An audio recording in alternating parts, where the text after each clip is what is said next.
Welcome ਹੈ ਦੋਸਤੋ ਤੁਹਾਡਾ ਸਾਡੇ ਚੈਨਲ ਮਾਲਾ ਮਨਕੀਰਤ ਤੇ। ਕਿਤਾਬ ਦਰ ਦਰਵਾਜ਼ੇ, ਲੇਖਕ ਨਰਿੰਦਰ ਸਿੰਘ ਕਪੂਰ, ਲੇਖ ਅਣਬਣ ਦਾ ਤਾਣਾ ਪੇਟਾ, ਭਾਗ ਦੂਜਾ। ਇਸਤਰੀ ਅਤੇ ਪੁਰਸ਼ ਇੱਕ ਦੂਜੇ ਨੂੰ ਇਸ ਲਈ ਪਰੇਸ਼ਾਨ ਕਰਦੇ ਰਹਿੰਦੇ ਹਨ ਕਿਉਂਕਿ ਦੋਹਾਂ ਦੀ ਸੋਚ ਵੱਖਰੀ ਹੁੰਦੀ ਹੈ, ਸਰੀਰਕ ਕਾਰਜ ਵੱਖਰੇ ਹਨ, ਸਮਾਜਿਕ ਸਥਿਤੀ ਅਤੇ ਸਮਝਣ ਸਮਝਾਉਣ ਦਾ ਢੰਗ ਵੱਖਰਾ ਹੁੰਦਾ ਹੈ। ਪੁਰਸ਼ ਦੇ ਦਿਮਾਗ ਦਾ ਖੱਬਾ ਭਾਗ ਵਧੇਰੇ ਕਾਰਜਸ਼ੀਲ ਹੁੰਦਾ ਹੈ, ਜਦੋਂ ਕਿ ਇਸਤਰੀ ਦਾ ਸੱਜਾ ਭਾਗ। ਇਸ ਖੱਬੇ ਸੱਜੇ ਵਿੱਚ ਇੱਕ ਦੂਜੇ ਨੂੰ ਆਪਣੇ ਵਰਗਾ ਬਣਾਉਣ ਦਾ ਸੰਘਰਸ਼ ਚੱਲਦਾ ਰਹਿੰਦਾ ਹੈ।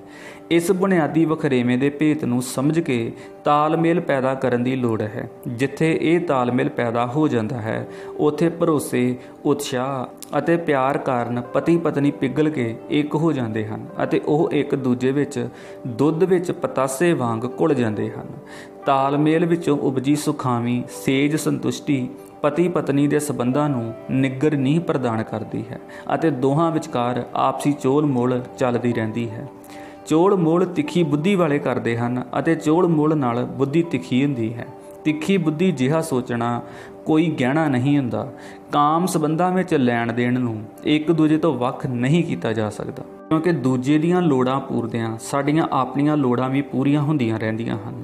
ਜੇ ਅਣਬਣ ਹੋਵੇ ਤਾਂ ਸੰਭੋਗੀ ਸੰਬੰਧਾਂ ਵਿੱਚ ਇੱਕ ਸੁਰਤਾ ਅਤੇ ਆਪ ਮੁਹਾਰਤਾ ਨਹੀਂ ਆਉਂਦੀ ਅਤੇ ਜਿਹੜੇ ਪਤੀ ਪਤਨੀ ਸੰਭੋਗੀ ਸੰਬੰਧਾਂ ਵਿੱਚ ਖੁੱਲ੍ਹ ਕੇ ਆਪਾ ਨਹੀਂ ਪ੍ਰਗਟਾਉਂਦੇ, ਉਹ ਅੰਦਰੋਂ ਅਸੰਤੁਸ਼ਟ ਹੀ ਰਹਿੰਦੇ ਹਨ।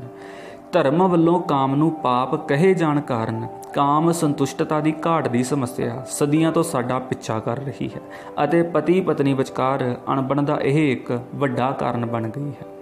ਅਣਬਣ ਵਿੱਚ ਕੋਈ ਗਿਆਨ ਜਾਂ ਗੁਣ ਜਾਂ ਲਾਭ ਨਹੀਂ ਉਪਜਦਾ। ਅਣਬਣ ਵਿੱਚ ਪਹਿਲਾਂ ਅਸੀਂ ਦੂਜੇ ਨਾਲ ਰੁੱਸਦੇ ਅਤੇ ਲੜਦੇ ਹਾਂ, ਫਿਰ ਆਪਣੇ ਆਪ ਨਾਲ ਝਗੜਦੇ ਹਾਂ। ਅਣਬਣ ਕਾਰਨ ਕੋਈ ਸੌਂਦਾ ਨਹੀਂ, ਪਾਸੇ ਹੀ ਮਾਰਦਾ ਹੈ। ਅਣਬਣ ਦਾ ਸ਼ਿਕਾਰ ਵਿਅਕਤੀ ਬਿਨਾਂ ਸਵਾਦ ਦੇ ਭੋਜਨ ਖਾਂਦਾ ਹੈ, ਬਿਨਾਂ ਸ਼ੌਂਕ ਦੇ ਚੀਜ਼ਾਂ ਖਰੀਦਦਾ ਹੈ ਤੇ ਹਰ ਕਿਸੇ ਨਾਲ ਲੜਦਾ ਹੈ। ਕਈ ਪਤੀ ਪਤਨੀ ਆਪਣੀ ਤਾਣੀ ਪੂਰੀ ਤਰ੍ਹਾਂ ਉਲਝਾ ਕੇ ਮਿਲਣ ਵਾਲੇ ਹਰ ਕਿਸੇ ਤੋਂ ਪੁੱਛਦੇ ਹਨ, ਹੁਣ ਸਾਨੂੰ ਕੀ ਕਰਨਾ ਚਾਹੀਦਾ ਹੈ। ਅਣਬਣ ਕਾਰਨ ਹਰ ਚੀਜ਼ ਪ੍ਰਤੀ ਸਾਡਾ ਦ੍ਰਿਸ਼ਟੀਕੋਣ ਬਦਲ ਜਾਂਦਾ ਹੈ। ਉਦਾਹਰਣ ਵਜੋਂ ਪਤੀ ਨਾਲ ਰਹਿੰਦਿਆਂ ਇੱਕ ਇਸਤਰੀ ਨੂੰ ਆਪਣੀ ਨੌਕਰੀ ਚੰਗੀ ਨਹੀਂ ਸੀ ਲੱਗਦੀ, ਪਰ ਅਣਬਣ ਹੋਣ ਤੇ ਵੱਖਰੇ ਵੱਖਰੇ ਰਹਿਣ ਦੀ ਮਜਬੂਰੀ ਕਾਰਨ ਉਸ ਨੂੰ ਨੌਕਰੀ ਇਸ ਲਈ ਚੰਗੀ ਲੱਗਣ ਲੱਗ ਪਈ ਕਿਉਂਕਿ ਉਹ ਨੌਕਰੀ ਦੇ ਸਵੈਮਾਨ, ਨਿਰਵਾਹ, ਪਛਾਣ ਅਤੇ ਹੋਂਦ ਦਾ ਆਧਾਰ ਬਣ ਗਈ ਸੀ। ਅਣਬਣ ਦੀਆਂ ਗੱਲਾਂ ਸੁਣ ਕੇ ਲੋਕ ਉਮਰ ਵਜੋਂ ਛੋਟੀ ਹੋਣ ਕਰਕੇ ਪਤਨੀ ਨੂੰ ਮਾਫ਼ ਕਰ ਦਿੰਦੇ ਹਨ, ਪਰ ਪਤੀ ਨੂੰ ਮਾਫ਼ ਨਹੀਂ ਕਰਦੇ ਕਿਉਂਕਿ ਉਹ ਉਸ ਨੂੰ ਸਿਆਣਾ ਅਤੇ ਵਧੇਰੇ ਜ਼ਿੰਮੇਵਾਰ ਸਮਝਦੇ ਹਨ। ਅਣਬਣ ਉਪਰੰਤ ਕੋਈ ਵੀ ਧਿਰ ਆਪਣੀ ਉਮਰ ਅਨੁਸਾਰ ਵਿਹਾਰ ਨਹੀਂ ਕਰਦੀ। ਕਿਸੇ ਦੀ ਅਣਬਣ ਵਿੱਚ ਲੋਕ ਸ਼ੁਰੂ ਵਿੱਚ ਤਾਂ ਕੁਝ ਦਿਲਚਸਪੀ ਲੈਂਦੇ ਹਨ, ਪਰ ਜਦੋਂ ਦਿਲਚਸਪੀ ਮੁੱਕ ਜਾਂਦੀ ਹੈ ਤਾਂ ਦੋਵੇਂ ਧਿਰਾਂ ਆਪਣੇ ਆਪਣੇ ਹਨੇਰੇ ਵਿੱਚ ਬਹਿ ਕੇ ਸੋਚਦੀਆਂ ਹਨ ਕਿ ਇਵੇਂ ਕਿਉਂ ਵਾਪਰ ਗਿਆ। ਦੋਵੇਂ ਧਿਰਾਂ ਇੱਕ ਦੂਜੇ ਨੂੰ ਲੱਭਦੀਆਂ ਹਨ, ਪੱਜ ਪਾ ਕੇ ਉਧਰੋਂ ਲੰਘਦੀਆਂ ਹਨ, ਪਰ ਸਾਹਮਣੇ ਆਉਣ ਤੇ ਦੋਵੇਂ ਧਿਰਾਂ ਹੋਰ ਪਾਸੇ ਵੇਖਣ ਲੱਗ ਪੈਂਦੀਆਂ ਹਨ। ਪਤਨੀ ਸੋਚਦੀ ਹੈ ਕਿ ਉਸ ਦੇ ਕੱਪੜੇ ਮੈਲੇ ਸਨ ਤੇ ਉਹ ਕਮਜ਼ੋਰ ਨਜ਼ਰ ਆ ਰਿਹਾ ਸੀ ਅਤੇ ਪਤੀ ਸੋਚਦਾ ਹੈ ਕਿ ਉਹ ਉਦਾਸ ਅਤੇ ਥੱਕੀ ਹੋਈ ਪ੍ਰਤੀਤ ਹੁੰਦੀ ਸੀ। ਅਣਬਣ ਦੌਰਾਨ ਦੋਵੇਂ ਧਿਰਾਂ ਇੱਕ ਦੂਜੇ ਪ੍ਰਤੀ ਗੁੱਸਾ ਵੀ ਪ੍ਰਗਟਾਉਂਦੀਆਂ ਹਨ ਤੇ ਤਰਸ ਵੀ ਖਾਂਦੀਆਂ ਹਨ। ਅਣਬਣ ਵਿੱਚ ਪਤੀ ਪਤਨੀ ਆਪਣੀ ਗਲਤੀ ਮੰਨਣ ਲਈ ਇਸ ਕਰਕੇ ਤਿਆਰ ਨਹੀਂ ਹੁੰਦੇ ਕਿ ਇਵੇਂ ਕਰਨ ਨਾਲ ਉਹਨਾਂ ਨੂੰ ਆਪਣੇ ਗਲਤ ਹੋਣ ਦਾ ਦਰਦ ਹੰਢਾਉਣਾ ਪਵੇਗਾ। ਵਾਸਤਵ ਵਿੱਚ ਸਾਡੀ ਆਤਮਾ ਸਭ ਤੋਂ ਵੱਧ ਸ਼ਕਤੀਸ਼ੀਲ ਉਦੋਂ ਹੁੰਦੀ ਹੈ ਜਦੋਂ ਅਸੀਂ ਆਪਣੀ ਗਲਤੀ ਮੰਨਦੇ ਹਾਂ। ਜੇ ਗਲਤੀ ਮੰਨ ਲਈ ਜਾਵੇ ਤਾਂ ਮਾफ़ੀ ਮੰਗਣ ਦੀ ਲੋੜ ਨਹੀਂ ਰਹਿੰਦੀ। ਜਦੋਂ ਅਣਬਣ ਵਾਲੀ ਇੱਕ ਧਿਰ ਆਪਣੀ ਗਲਤੀ ਮੰਨ ਲੈਂਦੀ ਹੈ ਤਾਂ ਦੂਜੀ ਧਿਰ ਵੀ ਆਪਣੀ ਗਲਤੀ ਮੰਨਣ ਵਿੱਚ ਦੇਰ ਨਹੀਂ ਲਾਉਂਦੀ, ਸਗੋਂ ਦੂਜੀ ਧਿਰ ਸੋਚਦੀ ਹੈ ਕਿ ਪਹਿਲਾਂ ਮੈਨੂੰ ਗਲਤੀ ਮੰਨਣੀ ਚਾਹੀਦੀ ਸੀ, ਪਰ ਗਲਤੀ ਮੰਨਣ ਦੀ ਹਿੰਮਤ ਬੜੀ ਦੇਰ ਮਗਰੋਂ ਉਪਜਦੀ ਹੈ। ਅਣਬਣ ਉਪਰੰਤ ਕਿਸੇ ਨਾਲ ਰਲ ਕੇ ਹੱਸਣ ਅਤੇ ਫੈਲਣ ਦੀ ਸਹੂਲਤ ਨਹੀਂ ਰਹਿੰਦੀ ਅਤੇ ਹਰ ਵੇਲੇ ਆਪਣੇ ਅਧੂਰੇ ਹੋਣ ਦਾ ਅਹਿਸਾਸ ਹੁੰਦਾ ਹੈ। ਅਣਬਣ ਹੰਢਾ ਰਹੇ ਵਿਅਕਤੀਆਂ ਕੋਲ ਗੱਲਾਂ ਦੀ ਵੰਨ ਸੁਵੰਨਤਾ ਨਹੀਂ ਰਹਿੰਦੀ ਅਤੇ ਉਹ ਹਰ ਕਿਸੇ ਕੋਲ ਇੱਕ ਹੀ ਗੱਲ ਨੂੰ ਦੁਹਰਾਉਂਦਾ ਰਹਿੰਦਾ ਹੈ।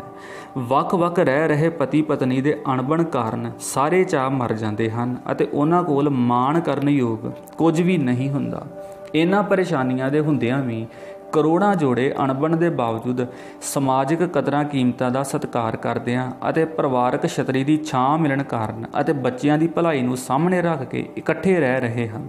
ਪਤੀ ਦੇ ਹੱਥੋਂ ਪਰੇਸ਼ਾਨ ਇੱਕ ਇਸਤਰੀ ਦੱਸ ਰਹੀ ਸੀ, ਮੈਂ ਸੋਚ ਵੇਖ ਕੇ ਹੁਣ ਸਵੀਕਾਰ ਕਰ ਲਿਆ ਹੈ ਕਿ ਮੇਰੇ ਭਾਗਾਂ ਵਿੱਚ ਇਹੀ ਪਤੀ ਹੈ। ਮੈਂ ਉਸ ਨੂੰ ਇਸ ਯੋਗ ਹੀ ਨਹੀਂ ਸਮਝਦੀ ਕਿ ਉਸ ਵਿਰੁੱਧ ਸੰਘਰਸ਼ ਕੀਤਾ ਜਾਵੇ। ਜੇ ਉਹ ਚੰਗਾ ਪਿਤਾ ਅਤੇ ਪਤੀ ਨਹੀਂ ਬਣ ਸਕਿਆ ਤਾਂ ਕੋਈ ਗੱਲ ਨਹੀਂ, ਮੈਂ ਇੱਕ ਚੰਗੀ ਪਤਨੀ ਤੇ ਚੰਗੀ ਮਾਂ ਬਣ ਕੇ ਵਿਖਾਵਾਂਗੀ। ਮੈਨੂੰ ਪੂਰਾ ਭਰੋਸਾ ਹੈ ਕਿ ਜੇ ਉਹ ਜਿਉਂਦਾ ਰਹਾ ਤਾਂ ਇੱਕ ਦਿਨ ਸ਼ਰਮਸਾਰ ਹੋ ਕੇ ਉਹ ਜ਼ਰੂਰ ਸੋਚੇਗਾ ਕਿ ਉਸ ਦੀਆਂ ਵਧੀਕੀਆਂ ਦਾ ਸ਼ਿਕਾਰ ਉਸ ਦਾ ਅੱਧ ਕਿਤਨਾ ਦੁਖੀ ਰਿਹਾ ਹੈ। ਮੈਨੂੰ ਆਪਣੀ ਨਹੀਂ ਬੱਚਿਆਂ ਦੀ ਚਿੰਤਾ ਹੈ। ਆਪਣੇ ਬੱਚਿਆਂ ਦੀ ਮਾਂ ਤਾਂ ਮੈਂ ਹਾਂ ਹੀ, ਮੈਂ ਇਹਨਾਂ ਦਾ ਪਿਤਾ ਵੀ ਬਣਾਂਗੀ। ਅਣਬਣ ਦਾ ਸਭ ਤੋਂ ਮਾੜਾ ਪ੍ਰਭਾਵ ਬੱਚਿਆਂ ਉੱਤੇ ਪੈਂਦਾ ਹੈ। ਜਦੋਂ ਵੀ ਸੰਤਾਨ ਦੀ ਗੱਲ ਕੀਤੀ ਜਾਂਦੀ ਹੈ ਤਾਂ ਪ੍ਰਸੰਨਤਾ ਦੀ ਨਹੀਂ, ਫਰਜ਼ਾਂ ਦੀ ਗੱਲ ਕੀਤੀ ਜਾਂਦੀ ਹੈ, ਕਿਉਂਕਿ ਫਰਜ਼ਾਂ ਦੀ ਪੂਰਤੀ ਵਿੱਚ ਪ੍ਰਸੰਨਤਾ ਹੁੰਦੀ ਹੈ।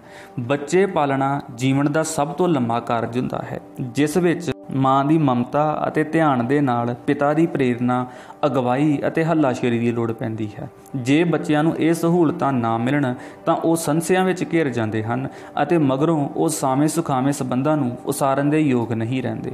ਕੇਵਲ ਪਿਆਰ ਨਾਲ ਜਾਂ ਕੇਵਲ ਹੱਲਾਸ਼ੇਰੀ ਨਾਲ ਬੱਚੇ ਨਹੀਂ ਪਾਲੇ ਜਾ ਸਕਦੇ। ਬੱਚਿਆਂ ਨੂੰ ਦੋਵੇਂ ਮਾਪਿਆਂ ਦੀ ਹਾਜ਼ਰੀ ਦੇ ਭਰੋਸੇ ਅਤੇ ਅਗਵਾਈ ਦੀ ਲੋੜ ਹੁੰਦੀ ਹੈ। ਬੱਚਿਆਂ ਦੇ ਕਈ ਪ੍ਰਸ਼ਨ ਅਜਿਹੇ ਹੁੰਦੇ ਹਨ ਜਿਨ੍ਹਾਂ ਦੇ ਉੱਤਰ ਜਾਂ ਕੇਵਲ ਮਾਂ ਕੋਲ ਹੁੰਦੇ ਹਨ ਜਾਂ ਕੇਵਲ ਪਿਤਾ ਕੋਲ ਹੁੰਦੇ ਹਨ। 8 ਸਾਲ ਦੇ ਬੱਚੇ ਨੂੰ ਅਸਲੀਅਤ ਅਤੇ ਭਰਮ ਦਾ ਅੰਤਰ ਸਪਸ਼ਟ ਨਹੀਂ ਹੁੰਦਾ, ਪਰ 12 ਸਾਲ ਦੀ ਉਮਰ ਤੱਕ ਬੱਚਾ ਸੋਚਣ ਲੱਗ ਪੈਂਦਾ ਹੈ ਅਤੇ ਉਹ ਵੱਖ-ਵੱਖ ਰਹਿ ਰਹੇ ਮਾਂ ਜਾਂ ਪਿਓ ਵਿੱਚੋਂ ਇੱਕ ਨੂੰ ਨਫ਼ਰਤ ਕਰਨ ਲੱਗ ਪੈਂਦਾ ਹੈ। ਇਸ ਉਪਰੰਤ ਉਸ ਦੀ ਸਾਂਭ ਸੰਭਾਲ ਇੱਕ ਗੰਭੀਰ ਸਮੱਸਿਆ ਬਣ ਜਾਂਦੀ ਹੈ। ਅਜਿਹੇ ਬੱਚੇ ਸਮੱਸਿਆਵਾਂ ਤਾਂ ਉਪਜਾਉਂਦੇ ਹੀ ਹਨ, ਇਹ ਆਪਣੇ ਆਪ ਲਈ ਖਤਰਾ ਵੀ ਬਣ ਜਾਂਦੇ ਹਨ।